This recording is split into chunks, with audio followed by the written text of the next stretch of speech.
বন্ধুরা, একদিকে রয়েছে বর্তমান পৃথিবীর সবচেয়ে ক্ষমতাধর দেশগুলোর মধ্যে একটি প্রধানমন্ত্রী নরেন্দ্র মোদী এবং অপরদিকে রয়েছে বর্তমান বাংলাদেশের প্রধান উপদেষ্টা নোবেলজয়ী এবং আন্তর্জাতিক সম্মানপ্রাপ্ত ব্যক্তি ডক্টর মোহাম্মদ ইউনূস। আসলে এই দুজনের মধ্যে কে সেরা? সত্যিকার অর্থে প্রশ্নটা অনেকটাই জটিল, কারণ একদিকে যেমন নরেন্দ্র মোদী পৃথিবীর অন্যতম ক্ষমতাধর ব্যক্তি, তেমনি ডক্টর মোহাম্মদ ইউনূস তার শিক্ষা, সম্মান এবং যোগ্যতার দিক দিয়ে নরেন্দ্র মোদী থেকে অনেক এগিয়ে। আজকে আমরা দেখবো এই দুইজন প্রভাবশালী ব্যক্তির মধ্যে কার সম্পদ কত বা কার লাইফস্টাইল সেরা। এছাড়া দেখবো এই দুইজন ব্যক্তির মধ্যে কার আন্তর্জাতিক গুরুত্ব বেশি এবং কার কত দামি দামি গাড়ির কালেকশন রয়েছে ইত্যাদি। তো ভিডিওটি শুরু করা যাক। তো প্রথমে আমরা দেখবো তাদের বয়স এবং জন্মস্থান। তো প্রথমে নরেন্দ্র মোদী জন্মগ্রহণ করে 1950 সালে 17 সেপ্টেম্বর ভারতের গুজরাট রাজ্যের ভাতনগরে। সেই হিসেবে তার বর্তমান বয়স 74 বছর। অপরদিকে ডক্টর মোহাম্মদ ইউনূস জন্মগ্রহণ করে 1940 সালের 28 জুন চট্টগ্রামে। সেই হিসেবে বর্তমান তার বয়স 84 বছর। অর্থাৎ ডক্টর মোহাম্মদ ইউনূস নরেন্দ্র মোদী থেকেও 10 বছরের বেশি বড়। এবার আমরা দেখব এই দুই প্রভাবশালী ব্যক্তির শিক্ষাগত যোগ্যতা। শিক্ষাগত যোগ্যতার ক্ষেত্রে নরেন্দ্র মোদী থেকে অনেক বেশি এগিয়ে রয়েছে ডক্টর মোহাম্মদ ইউনূস। নরেন্দ্র মোদী 1883 সালে গুজরাট বিশ্ববিদ্যালয় থেকে রাষ্ট্রবিজ্ঞানে স্নাতকোত্তর ডিগ্রি অর্জন করে। অপরদিকে ডক্টর মোহাম্মদ ইউনূস 1959 সালে ঢাকা বিশ্ববিদ্যালয় থেকে অর্থনীতিতে স্নাতক এবং 1961 সালে স্নাতকোত্তর ডিগ্রি অর্জন করে এবং পরবর্তীতে তিনি ফুলব্রাইট স্কলারশিপে আমেরিকার ভ্যান্ডারবিল্ট বিশ্ববিদ্যালয় থেকে অর্থনীতিতে পিএইচডি অর্জন করে। অর্থাৎ শিক্ষা ব্যবস্থায় নরেন্দ্র মোদী থেকে বহুগুণ বেশি এগিয়ে রয়েছে ডক্টর মোহাম্মদ ইউনূস। এবার আমরা দেখব এই দুই প্রভাবশালী ব্যক্তির মধ্যে কার কত সম্পদ রয়েছে। সম্পত্তির দিক দিয়ে ভারতের প্রধানমন্ত্রী নরেন্দ্র মোদীর থেকেও অনেক গুণ বেশি সম্পদ রয়েছে ডক্টর মোহাম্মদ ইউনূসের। ভারতীয় কিছু প্রকাশিত নির্ভরযোগ্য ওয়েবসাইটের তথ্যের ভিত্তিতে বর্তমান ভারতীয় প্রধানমন্ত্রী নরেন্দ্র মোদীর মোট সম্পত্তির পরিমাণ 3,70,000 মার্কিন ডলার, যেটাকে বাংলাদেশি টাকায় কনভার্ট করলে দাঁড়ায় 4,53,00,000 এবং ইন্ডিয়ান রুপিতে যেটা 3.02 কোটি ভারতীয় রুপি। অপরদিকে ডক্টর মোহাম্মদ ইউনূসের বর্তমান মোট সম্পত্তির পরিমাণ 10 মিলিয়ন মার্কিন ডলার বা 120 কোটি টাকা। অর্থাৎ ভারতের প্রধানমন্ত্রী থেকেও ডক্টর মোহাম্মদ ইউনূসের সম্পত্তির পরিমাণ অনেক বেশি। এবার আমরা দেখবো এই দুই প্রভাবশালী ব্যক্তির মধ্যে কার কত দামি দামি গাড়ি কালেকশন রয়েছে এবং কার কতটি প্রাইভেট জেট রয়েছে। তো প্রথমে আমরা দেখবো ভারতের প্রধানমন্ত্রী নরেন্দ্র মোদীর ক্ষেত্রে নরেন্দ্র মোদী তার সেফটির জন্য অন্যতম উচ্চ স্তরে সুরক্ষিত এবং পৃথিবীর অন্যতম দামি দামি গাড়ি ব্যবহার করে থাকে। বর্তমানে সরকারি নিরাপত্তা ও গোপনীয় সুরক্ষার্থে তার মোট কতটি গাড়ি কালেকশন রয়েছে তা সরকারি বা বেসরকারি কোনো নির্ভরযোগ্য ওয়েবসাইটে তথ্য পাওয়া যায়নি। তবে বিভিন্ন তথ্যসূত্র অনুযায়ী নরেন্দ্র মোদীর কাছে অসংখ্য গাড়ি কালেকশন রয়েছে, যেখানে তিনি যে ব্যক্তিগত গাড়িগুলো ব্যবহার করেন তার সংখ্যা 8 থেকে 12টির মতো। তা দামি গাড়িগুলোর মধ্যে অন্যতম হলো মার্সিডিজ মেভিস S650 গার্ড, যার দাম প্রায় 12 কোটি রুপি, বাংলাদেশি টাকায় প্রায় 14 কোটি টাকা। এছাড়া তিনি Toyota hand cruiser, range rover, ভোগ, BMW 7 সিরিজ ইত্যাদি কোটি কোটি টাকা দামি গাড়ি ব্যবহার করে থাকে। এই গাড়িগুলোর মধ্যে BMW 7 সিরিজের দাম 8 থেকে 10 কোটি টাকা, যেটি সম্পূর্ণ বুলেট প্রুফ এবং বিস্ফোরণ প্রতিরোধক। এছাড়া তার দামি গাড়িগুলোর মধ্যে আরেকটি রয়েছে টয়োটা ল্যান্ড ক্রুজার, যার দাম 1.5 থেকে 2 কোটি টাকা। এবার আসি নরেন্দ্র মোদীর কতটি প্রাইভেট জেট রয়েছে।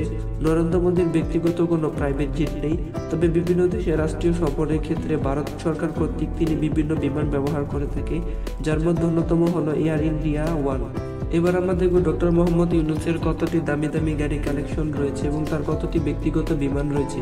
বর্তমান ডক্টর মোহাম্মদ ইউনূসের কাছে অসংখ্য দামি দামি গাড়ি কালেকশন রয়েছে, তবে তার মোট কতটি তা কোনো নির্ভরযোগ্য ওয়েবসাইটে তথ্য পাওয়া যায়নি। তবে বর্তমান অন্তর্বর্তীকালীন সরকারের উপদেষ্টাদের জন্য বাংলাদেশ সরকার 21টি গাড়ি বরাদ্দ করেছে, যার মধ্যে অন্যতম হলো BMW 5 সিরিজ, যার দাম প্রায় 50 লক্ষ থেকে 70 লক্ষ টাকা।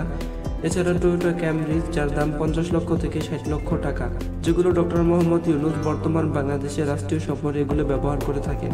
এবার আমরা দেখব এই দুই প্রভাবশালী ব্যক্তি তাদের ক্যারিয়ার জীবন কিভাবে শুরু করেছিলেন। প্রথমে নরেন্দ্র মোদীর ক্ষেত্রে দেখা যাক। নরেন্দ্র মোদী গুজরাটের এক দরিদ্র পরিবারে জন্মগ্রহণ করেছিলেন। ছোটবেলায় তিনি তার বাবার সাথে রেল স্টেশনে চা বিক্রি করতেন। পারিবারিক অসচ্ছলতা থাকা সত্ত্বেও তিনি ছোটবেলা থেকে ছিলেন অধ্যবসায়ী এবং স্বপ্নবাজ। তার রাজনৈতিক জীবন শুরু হয়েছিল RSS এর যোগদানের মাধ্যমে। 1980-এর দশকে তিনি ভারতীয় জনতা পার্টি BJP-তে যোগ দেন। তিনি 2001 সালে গুজরাটের মুখ্যমন্ত্রী পদে দায়িত্ব পালন করেন এবং এরই ধারাবাহিকতায় 2014 সালে তিনি প্রথম ভারতের প্রধানমন্ত্রী নির্বাচিত হন এবং এখনও রয়েছেন। অপরদিকে ডক্টর মোহাম্মদ ইউনূস চট্টগ্রামের এক মধ্যবিত্ত পরিবারে জন্মগ্রহণ করেছিলেন। তার বাবা ছিলেন একজন জুয়েলারি ব্যবসায়ী ডক্টর মোহাম্মদ ইউনূস ছোটবেলা থেকে শিক্ষার প্রতি আগ্রহী ছিলেন এবং স্কুলের সবচেয়ে মেধাবী ছাত্র হিসেবে বিবেচিত ছিলেন। তার এই ধারাবাহিকতায় সবসময় জ্ঞান ও মেধার পরিচয় দিয়ে তিনি সর্বশেষ আমেরিকার স্বনামধন্য বিশ্ববিদ্যালয় থেকে পিএইচডি ডিগ্রি অর্জন করেন। 1974 সালে বাংলাদেশের দুর্ভিক্ষ তাকে দারিদ্র মানুষের জীবনযাত্রার কাছ থেকে দেখতে বাধ্য করে। তার এই ধারাবাহিকতায় 1906 সালে তিনি মাত্র অল্প কিছু টাকার মাধ্যমে গ্রামীণ ব্যাংকের ভিত্তি উপস্থাপন করে, যা আজ বাংলাদেশ সহ বিশ্বের বহু দেশে দারিদ্র মানুষের বিমোচনের এক কার্যকর উপায় হিসেবে পরিচিত হয়। এবার আমরা দেখব দুই প্রভাবশালী ব্যক্তির দর্শন ও আদর্শ। প্রথমে নরেন্দ্র মোদী মূলত হিন্দুত্ব ভারতের সাংস্কৃতিক ঐতিহ্যের দিকে যোগ দিয়ে থাকেন। তার আদর্শ হলো ভারতের হিন্দুত্ববাদী শক্তি বৃদ্ধি এবং ঐতিহ্যকে গুরুত্ব দেওয়া। অপরদিকে ডক্টর মোহাম্মদ ইউনূস বিশ্বাস করেন অর্থনৈতিক উন্নয়নের মাধ্যমে দরিদ্র মানুষের ক্ষমতায়ন সম্ভব। এবার আমরা সর্বশেষ দেখব এই দুটি প্রভাবশালী ব্যক্তির আন্তর্জাতিক গুরুত্ব এবং সর্বশেষ তাদের আন্তর্জাতিক পুরস্কার সমূহ।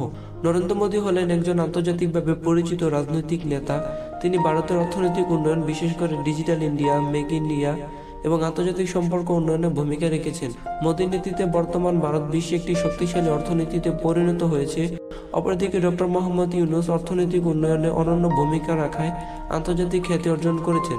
গ্রামীণ ব্যাংকের মাধ্যমে ক্ষুদ্র ঋণ কার্যক্রম চালু করে তিনি দরিদ্র মানুষের জন্য উন্নয়নের নতুন মডেল সৃষ্টি করেছেন, যা বিশ্বব্যাপী প্রশংসিত হয়েছে।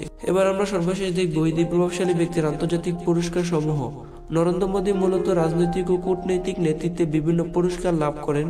পক্ষান্তরে ডক্টর মোহাম্মদ ইউনূস তার সমাজমূলক কাজের জন্য শান্তিতে নোবেল সহ অসংখ্য পুরস্কার লাভ করেন। নরেন্দ্র মোদী 2019 সালে সংযুক্ত আরব আমিরাত কর্তৃক বেসামরিক সম্মান ও দুই দেশের মধ্যে সম্পর্ক উন্নয়নের ক্ষেত্রে জায়েদ মেডেল পুরস্কার পান। এছাড়া 2018 সালে সিওল শান্তি পুরস্কার। এছাড়া 2020 সালে তিনি সাবেক আমেরিকার প্রেসিডেন্ট ডোনাল্ড ট্রাম্প কর্তৃক লিজিয়ন অফ মেরিট। এছাড়া 2019 সালে মালদ্বীপ সরকার কর্তৃক প্রেসিডেন্সিয়াল মেডেল অফ ফ্রিডম পুরস্কার পান। এছাড়া নরেন্দ্র মোদী 2019 সালে রাশিয়ার প্রেসিডেন্ট ভ্লাদিমির পুতিন কর্তৃক দুই দেশের দ্বিপাক্ষিক সম্পর্ক উন্নয়নে তিনি অ্যান্ড্রু পুরস্কার লাভ করেন। এছাড়া তার জীবনে তিনি আরো অনেক পুরস্কার লাভ করেন, যা মূলত তার রাজনৈতিক ও কূটনৈতিক ক্ষমতার মাধ্যমে তিনি এগুলো অর্জন করেন। অপরদিকে ডক্টর মোহাম্মদ ইউনূস তার কর্মজীবন অসংখ্য পরিমাণ আন্তর্জাতিক পুরস্কার লাভ করে। এদের মধ্যে উল্লেখযোগ্য কয়েকটি হলো, তিনি 2006 সালে শান্তিতে নোবেল পুরস্কার পান। এছাড়া বিশ্বজুড়ে দারিদ্র্য বিমোচন ও খাদ্য নিরাপত্তা উন্নয়নে 1994 সালে তিনি বিশ্ব খাদ্য পুরস্কার লাভ করেন। এছাড়া 1998 সালে তিনি সিডনি শান্তি পুরস্কার, 2007 সালে টেকসই উন্নয়নে আন্তর্জাতিক আইবিএসএ পুরস্কার, 2009 সালে মার্কিন প্রেসিডেন্ট বারাক ওবামা কর্তৃক প্রেসিডেন্সিয়াল মেডেল অফ ফ্রিডম, 2010 সালে মার্কিন কংগ্রেসের কংগ্রেশনাল গোল্ড মেডেল, 2011 সালে জার্মান সরকার কর্তৃক স্বর্ণপদক। এছাড়া ডক্টর মোহাম্মদ ইউনূস তার কর্মজীবন অসংখ্য বিপুল পরিমাণ আন্তর্জাতিক পুরস্কার পান, যা এই সংক্ষিপ্ত ভিডিওতে সব তুলে ধরা সম্ভব নয়। এসব পুরস্কার মূলত তিনি তার পরিশ্রম, সম্মানতা, যোগ্যতা ও মেধা দিয়ে লাভ করেন।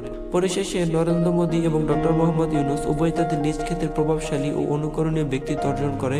নরেন্দ্র মোদী মূলত রাজনৈতিক নেতা হিসেবে এবং ডক্টর মোহাম্মদ ইউনূস একজন সামাজিক উন্নয়ন, শিক্ষাগত প্রসার, আন্তর্জাতিক সম্মাননা ও বিভিন্ন ক্ষেত্রে অনুকরণীয়।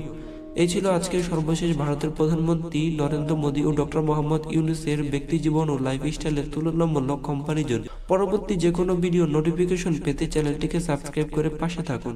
ধন্যবাদ।